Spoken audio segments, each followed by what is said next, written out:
Afternoon, everyone. Here we at Bharat Law Academy are commencing with a new statute named the Arms Act, and which is very important for the purpose of legal examinations, or we can say law examinations, particularly pertaining to the APO examination. तो जो ये arms act है ये APO examination B it any state it forms the part of the syllabus of APO examination that is assistant prosecution officer examination. तो हम इसको start करेंगे और ये देखेंगे कि पहले कि आर्म्स एक्ट की हमें ज़रूरत क्या हुई, what's the need of coming up with the arms act 1959. तो जो इसका जेनेसिस है, जो ओरिजिन एक्ट है, इसकी पेरेंट एक्ट है, that is Indian arms act 1878. तो ये 78 में ओरिजिनेट हुई थी. उसके बाद इसमें कुछ हमको प्रॉब्लम्स दिखी जिसको काफ़ी ज़्यादा क्रिटिसिज्म फेस करना पड़ा और उसके कारण हम 1959 का एक्ट लेके आए. बट जो 1878 का एक्ट है, इंडियन आर्म्स एक्ट, वो क्यों आया था, उसकी क्या ज़रूरत थी. तो we all know about the sepoy mutiny, that is the revolt of 1857. It was a turning point in the history of India. The independence of India actually originated, or we can say it was the starting point for attaining the independence. तो उस time पे ये British ने observe किया कि जब ये revolt हो रही थी तो हर घर से जो हमारे फ्रीडम फाइटर्स थे वो तो थे ही, बट जो सिविलियंस थे वो भी हर घर से आर्म्स लेकर आ रहे थे. तो ब्रिटिश बहुत शॉक्ड हुए कि इतने सारे आर्म्स जो हैं वो लोगों के पास कैसे हैं, और यहाँ तो कोई ऐसा लॉ भी नहीं है रेगुलेट करने के लिए. जिसका मन जो हो रहा है वो वही हथियार अपने घर से लेकर आ रहा है. और सिर्फ ऐसे हथियार नहीं थे कि सिर्फ एरोज, बोज, लाठीज ये सब थे. इनफैक्ट फायर आर्म्स भी लोगों ने पोजेस कर रखे थे. अब जैसे अब आज की पोजीशन है कि यूएस में ये एक मीनेस बन चुका है कि लोगों के पास फायर आर्म्स इतनी ईजिली अवेलेबल है. यही प्रॉब्लम हमारे उस टाइम पे थी कि लोगों के पास हर घर में ऑलमोस्ट फायर आर्म्स और we can say any kind of weapon was available. और ये सब देखा गया उस टाइम की म्यूटिनी के टाइम पे. तो ब्रिटिश फेल्ट कि इतना लार्ज स्केल जो ये ऑपोजिशन हमें फेस करना पड़ रहा है, इसका एक मेजर रीज़न ये भी है कि लोगों के पास यहाँ पे हथियार बहुत हैं. So they came up with the 1878 act, that is Indian arms act 1878, to suppress this menace of people possessing the firearms so easily. तो ये हमारा इसका एक हिस्ट्री का पॉइंट है कि लोगों के पास इतने इजीली अवेलेबल थे वेपन्स, और इस चीज़ को कर्ब करना था ब्रिटिश ने, इसलिए वो इंडियन आर्म्स एक्ट 1878 लेके आए. बट उसमें एक ये बहुत बड़ा इशू भी था. सुनने को तो लग रहा है कि नहीं ये चीज़ रेगुलेट होनी चाहिए थी, बिल्कुल होनी चाहिए थी. बट फायर आर्म्स आज की जो एक्ट में देखोगे 1959 के एक्ट में, उसमें बहुत सारे ऐसे एग्जेम्पशंस भी प्रोवाइडेड हैं. जैसे स्पोर्ट्स हो गए, जो स्पोर्ट्स इवेंट होते हैं उसमें जैसे शूटर्स होते हैं उनके पास वेपन्स होते हैं, या कभी कभी हमें सेल्फ डिफेंस में चाहिए होते हैं, या मिलिट्री पर्सनल्स होते हैं, या फिर police officers, law enforcement agencies, इन सबको आर्म्स की ज़रूरत पड़ती है. तो ये कुछ एग्जेम्पशंस भी हमने प्रोवाइड कर रखे हैं. बट जो ये ब्रिटिश के द्वारा बनाया गया एक्ट था, इंडियन आर्म्स एक्ट 1878, इन्होंने कोई एग्जेम्पशन प्रोवाइड नहीं किया था. तो मतलब इसका मतलब ये है कि कोई किसी टाइप का वेपन पोजेस कर ही नहीं सकता था, चाहे वो उसको ज़रूरत भी है, जेन्युइन रीज़न भी है, तब भी कोई पोजेस नहीं कर सकता था. और बहुत ज़्यादा वो उन्होंने उसमें पीनल प्रोविजंस ऐड कर रखी थी, मतलब that was a very stringent law. तो हम इसको मॉडिफाई करते हुए पोस्ट इंडिपेंडेंस 1959 का एक्ट लेकर आए, जिसमें हमने कुछ एग्जेम्पशंस भी डाली कि कुछ ऐसे सिचुएशंस भी हो सकती हैं जहाँ पे हमें रिक्वायरमेंट हो कि हमें आर्म्स पोजेस करनी पड़ रही हों. अब कुछ हम इसको बेयर एक्ट के कुछ पॉइंट्स इसमें से हम देख लेते हैं. इसकी जो साइटेशन है, साइटेशन का मतलब कि ये एक्ट कब आया था, कौन से नंबर पे हमारे पार्लियामेंट ने इस एक्ट को पास किया था, और किस ईयर में किया था। तो ये थोड़ा सा जैसे हम अपना इंट्रोडक्शन देते हैं एज अ ह्यूमन बीइंग कि what is our name, where we were born, when we were born, तो ये सब चीज़ें एक एक्ट, बेयर एक्ट की भी होती है। तो इसका जो साइटेशन था वो था एक्ट 54 ऑफ 1958। तो ये 54th नंबर पे एक्ट पास हुआ था 1959 ईयर में। और किसने पास किया था? अगर ये पोस्ट इंडिपेंडेंस का लॉ है तो ये ऑब्वियसली पार्लियामेंट ने पास किया था। इसको असेंट कब मिली प्रेसिडेंट की? तो दैट इज 23 दिसंबर 1959। तो इस डेट को जब असेंट मिलती है प्रेसिडेंट की, इसको हम इनैक्टमेंट डेट भी कहते हैं। तो कभी कभी एग्जाम में पूछ लेते हैं इनैक्टमेंट डेट क्या है और एनफोर्समेंट डेट क्या है। तो एनफोर्समेंट डेट जिस दिन वो कमेंस हुआ, मतलब जिस दिन फोर्स में आया, दैट इज एनफोर्समेंट डेट। और जिस दिन प्रेसिडेंट की या फिर गवर्नर जनरल की असेंट मिली, दैट इज इनैक्टमेंट डेट। तो इस आर्म्स एक्ट 1959 की जो इनैक्टमेंट डेट है वो है 23 दिसंबर 1959, मतलब क्रिसमस से 2 दिन पहले की। और इसकी जो एनफोर्समेंट डेट है वो है 1 अक्टूबर 1962। तो इससे कंफ्यूज नहीं हुआ ना, क्योंकि ये एक्ट बना तो था 1959 में, बट फोर्स में आया ये 62 में। फिर इसका ऑब्जेक्टिव क्या है, ये purpose, what is the purpose behind this act. तो इसका पर्पस जो है वो हमारे जो बेयर एक्ट के प्रियम्बल में हमें प्रोवाइडेड होता है। अभी हम बेयर एक्ट का भी स्ट्रक्चर देखेंगे, जो एक्चुअल पीडीएफ कॉपी है बेयर एक्ट की, वो भी देखेंगे कि कहाँ पे ऑब्जेक्टिव प्रोवाइडेड होता है। तो ऑब्जेक्टिव इसका है to consolidate and amend the law relating to arms and ammunition so as to curb the illegal weapons and violence stemming from them. तो अब इससे हमें ये पता चल रहा है, जो ये वर्ड यूज कर रखा है इन्होंने प्रियम्बल में, कंसोलिडेट एंड अमेंड, तो पहले बहुत छोटे छोटे लॉस थे इससे रिलेटेड, आर्म्स से रिलेटेड, उस सबको हमने एक जगह पे कंसोलिडेट किया और हम आर्म्स एक्ट 1959 लेके आए। तो आज प्रेजेंट डेट में ये एक्ट अपने आप में सेल्फ सफिशिएंट एक्ट है। हमें किसी और एक्ट को रेफर करने की ज़रूरत नहीं है when we are there to talk about the arms. So coming to the objective, ये कंसोलिडेट और अमेंड वर्ड यूज करता है। इन दोनों वर्ड से, पर्टिकुलरली कंसोलिडेट वर्ड से पता चलता है कि ये एग्जॉस्टिव लॉ है, मतलब हमें किसी और लॉ पे जाने की ज़रूरत नहीं है अगर हमें आर्म से रिलेटेड लीगल प्रोविजंस चेक करने हैं।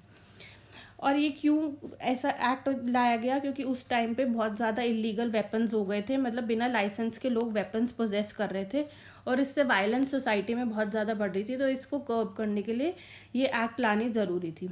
अब इसमें बहुत बार अमेंडमेंट्स हुए हैं, पर जो इसका लेटेस्ट अमेंडमेंट है वो है 2019 का।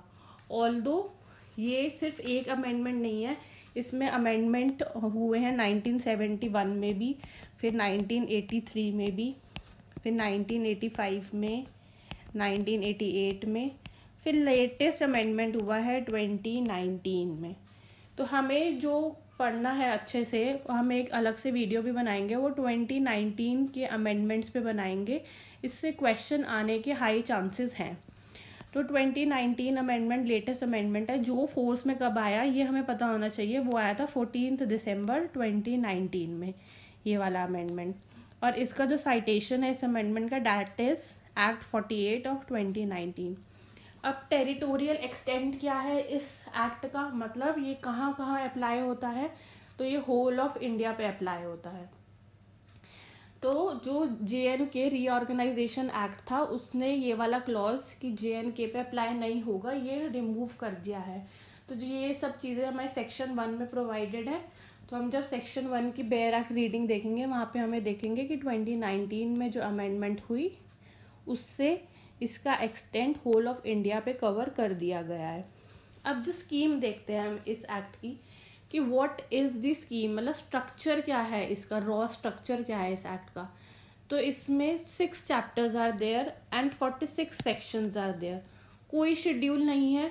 शेड्यूल इसमें दिखेंगे, इसके 2016 में रूल्स आए थे, आर्म्स एक्ट के रूल्स आए थे, उसमें इन्होंने शेड्यूल्स दे रखे हैं, बट हमें रूल्स इसमें कवर नहीं करने हैं, हमें यहाँ पे सेक्शंस कवर करने हैं, और सेक्शंस और चैप्टर्स में कोई शेड्यूल प्रोवाइडेड नहीं है। अब जो ये 6 चैप्टर हैं इस बेयर एक्ट में, वो किस किस चीज़ से डील करते हैं? एक और चीज़ हम देख लेते हैं कि यहाँ पे ना दो वर्ड्स यूज़ कर रखे हैं, आर्म्स एंड एम्यूनिशंस। तो इसमें डिफरेंस क्या होता है आर्म्स और एम्यूनिशंस में?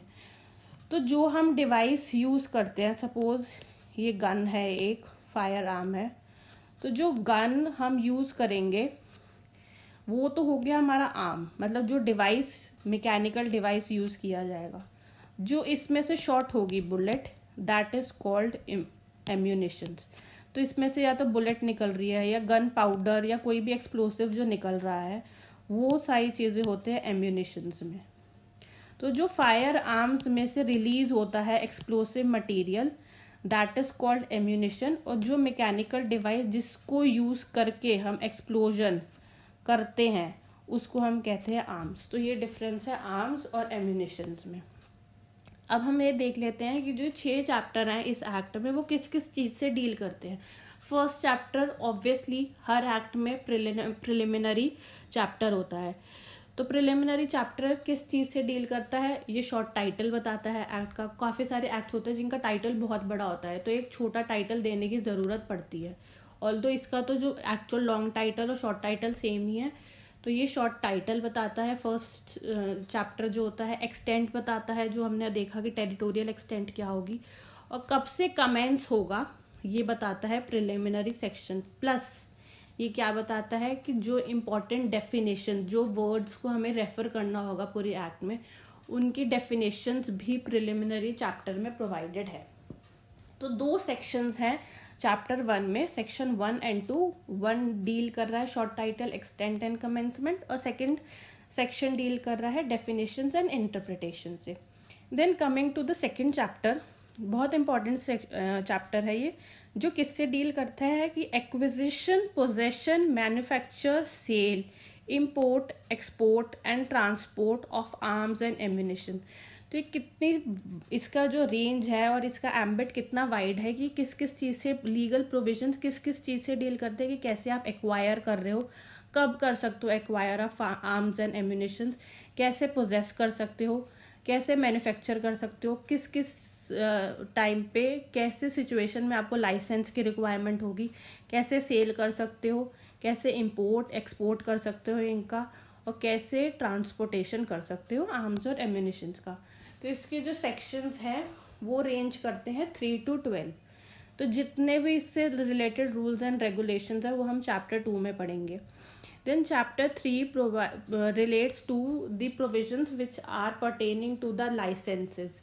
और लाइसेंसेस से रिलेटेड जो मैंने ये बताया कि इसके 2016 के रूल्स हैं, इसमें जो शेड्यूल्स हैं, ये शेड्यूल्स ही मेनली लाइसेंस से डील करते हैं कि इंपोर्ट का लाइसेंस का फॉर्मेट क्या होगा, मैन्युफैक्चर करना है अपने आर्म्स एंड एम्यूनिशंस तो उसका लाइसेंस का कैसे अप्लाई करोगे, क्या फॉर्मेट होगा, सेल करना है आपने लाइसेंस को या फिर पोजेस करना है, तो ये सारे लाइसेंसेस के फॉर्मेट कहाँ पे गिवन है, रूल्स में जो शेड्यूल्स गिवन है वहाँ लाइसेंस के फॉर्मेट्स गिवन है।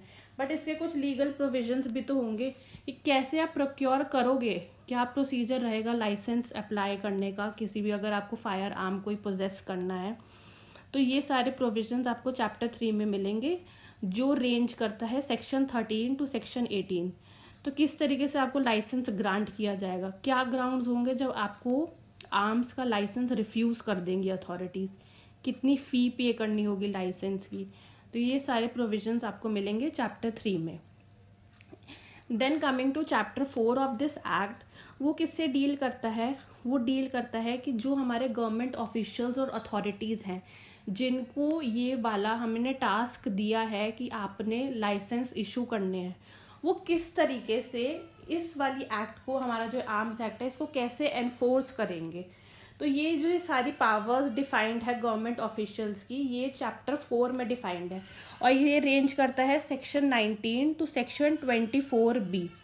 Then coming to chapter 5, offences और पेनल्टीज से डील करता है, जो हमारे लीगल पॉइंट ऑफ व्यू से बहुत इंपॉर्टेंट है, मतलब इससे तो शॉर्ट क्वेश्चन एग्जाम में आएगा ही, जो रेंज करता है 25 to 33।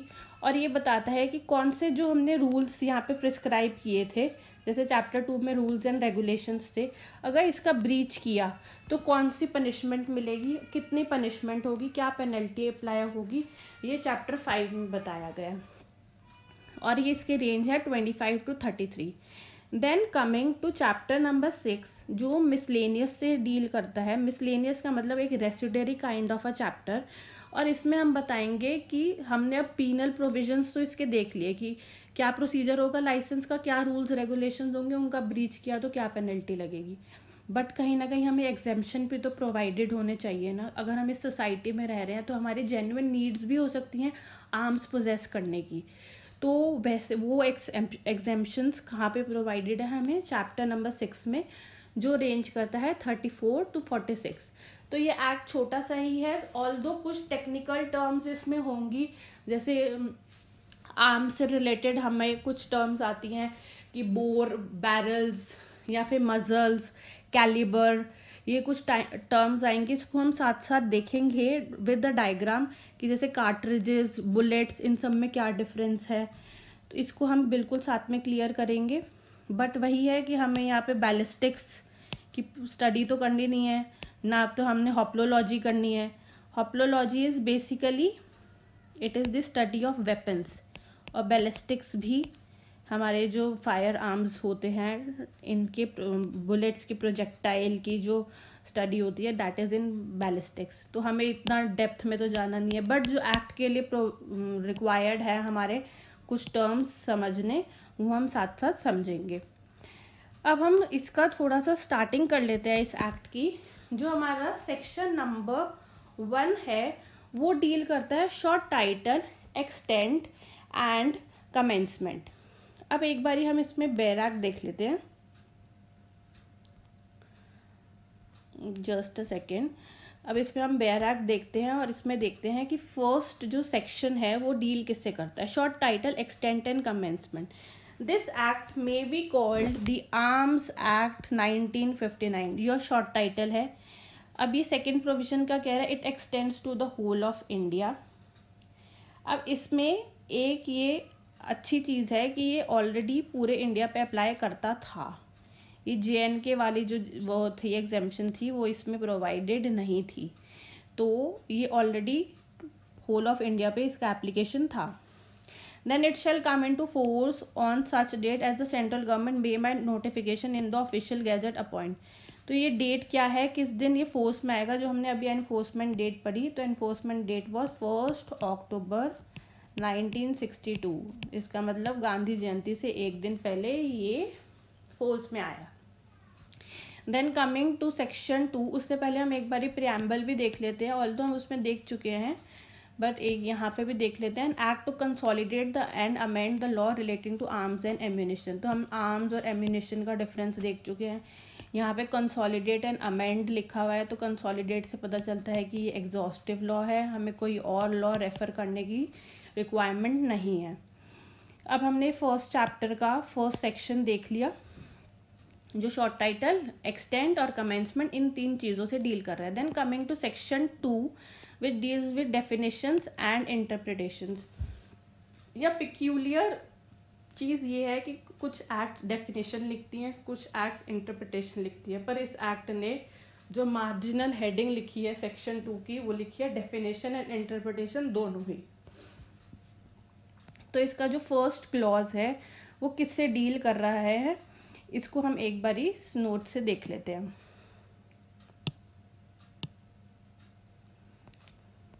Now coming to section 2। अब सेक्शन 2 में हमारे पास 4 क्लॉजेज है, जिसमें जो फर्स्ट क्लॉज है उसमें K तक डेफिनेशन है, और डेफिनेशन क्लॉज बहुत इंपॉर्टेंट है। तो हम जो फर्स्ट डेफिनेशन है वो किसकी बात करती है, एक्विजिशन की। अब आपके पास फायर आर्म या फिर एम्यूनिशन आ तो गया, बट ज़रूरी है कि आपने लाइसेंस अप्लाई करके लिया हो, कि आप तो आपने हायर की हो किसी से चीज़, या बोरो की हो, या एज अ गिफ्ट आपने एक्सेप्ट की हो। तो ये सारी चीज़ें इसके एम्बिट में कवर होगी एक्विजिशन के, कि if you are possessing, even if by hiring it, borrowing it, या फिर accepting it as a gift, ये आप यही माना जाएगा कि you have acquired that firearm और एक्विजिशन।